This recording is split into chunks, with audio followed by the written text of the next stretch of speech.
Ce qui n'est pas le cas de Dussomrard. Ce qui n'est pas le cas de Dussomrard. Parce que avec Edmond Dussomrard, le fils d'Alexandre Dussomrard, c'est bien ça. Donc Alexandre Dussomrard, dont la collection est à l'origine du Musée national des arts du Moyen-Âge, qu'on connaît aujourd'hui.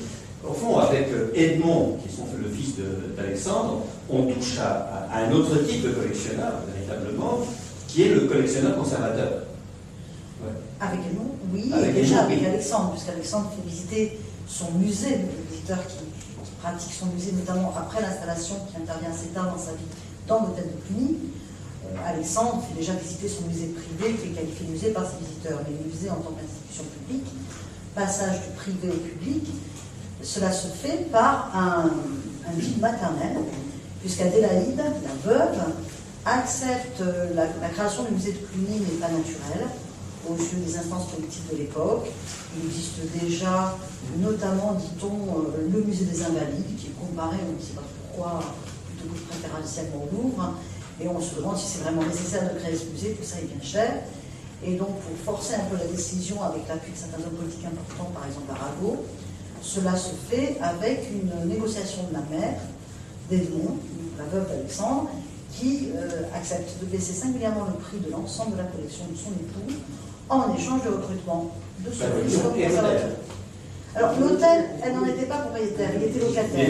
Et ça coûtait cher à l'État du coup de se substituer au propriétaire et par ailleurs de prendre en charge, avec le plan Le Noir, la partie antique des termes et de créer une grande institution. Donc il y avait un patrimoine à acquérir auprès du marchand de biens qui possédait l'hôtel de Cluny depuis la période postérieure à la Révolution et à la destitution pour les abbés de Cluny de leur hôtel, et l'achat de la collection. Et c'est pour ça que le premier cahier d'inventaire, j'ai mis une image dans le petit essai, est un inventaire après décès qui répertorie pièce par pièce, ce qui nous permet de connaître le premier musée privé du musée aujourd'hui national du Moyen-Âge. C'est lui et d'autres personnages qui inspirent Honoré de Balzac dans son cousin Fons, mais c'est bien lui le prince du bric-à-brac, Alexandre. C'est bien lui.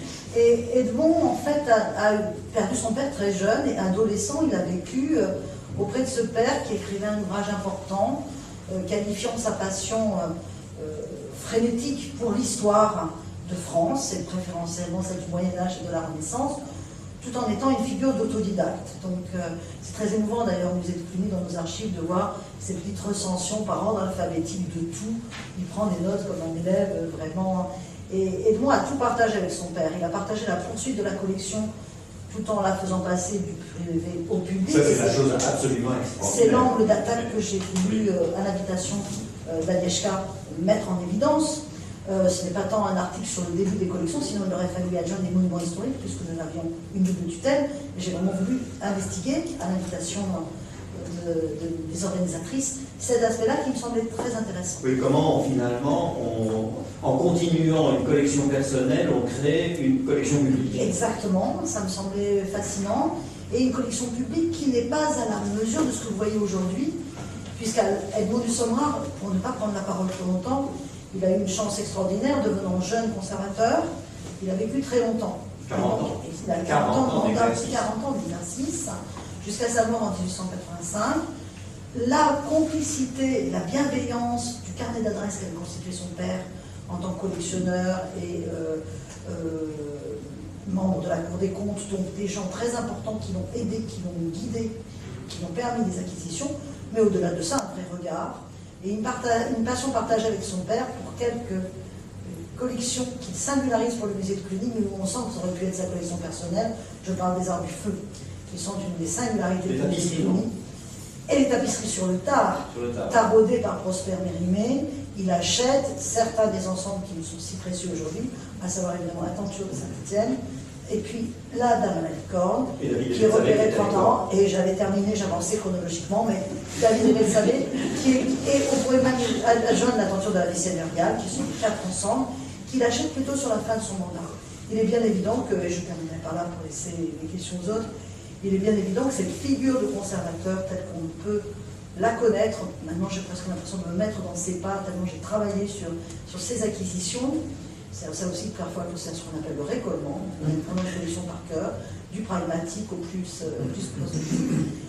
Edmond du Sommerard avait un talent particulier. Tous les conservateurs ne l'ont pas, on le sait, mais c'est bien si on l'a, c'est-à-dire de savoir repérer les choses qui formaient cohérence. Mais à la fin de son mandat, la collection va de la préhistoire à son art contemporain, ne l'oublions jamais.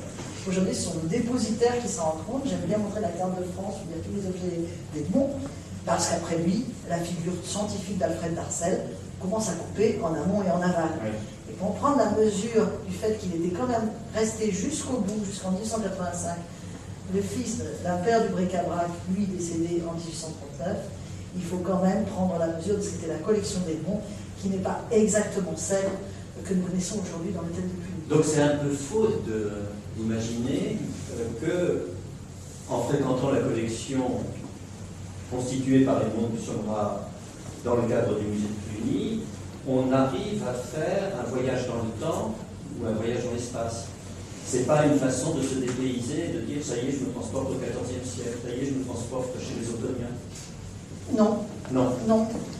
Pour vous transporter chez les Ottoniens, il faut rendre hommage à un de ses successeurs. Mais pour l'anthroponyme de base, c'est quand même lui.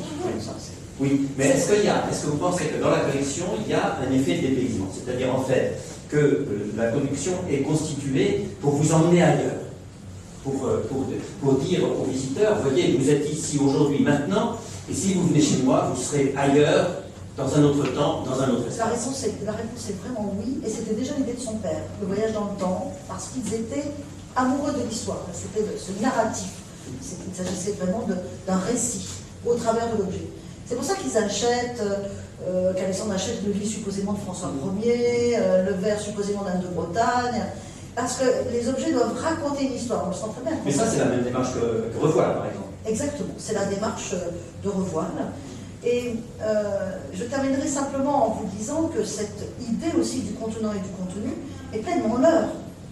Et cet hôtel 1500 pour accueillir le Moyen-Âge et la Renaissance était parfait.